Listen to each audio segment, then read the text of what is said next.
Hello everyone and welcome back to my channel, Edmond Mindaros. And for today's quick tutorial, and I'm going to show you guys on how to resolve the MA-0005,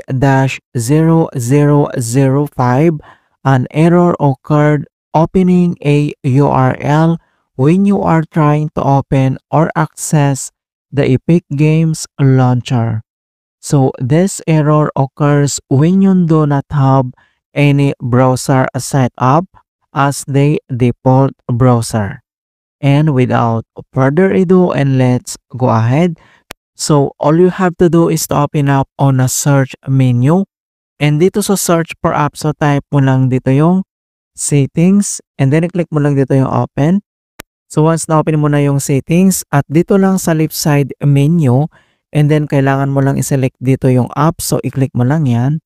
At dito sa right side ay kailangan mo lang i-select dito yung default app. So click lang natin yan.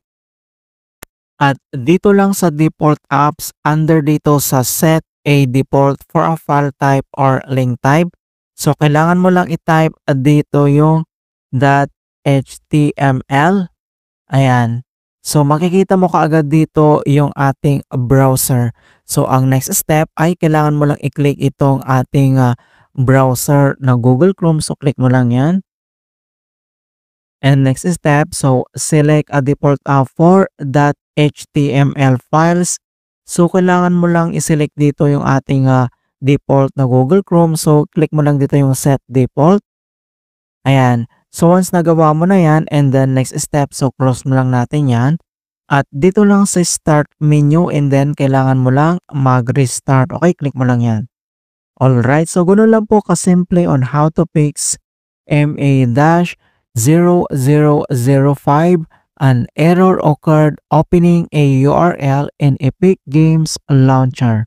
And please don't forget to like this video and subscribe to my channel for more quality content.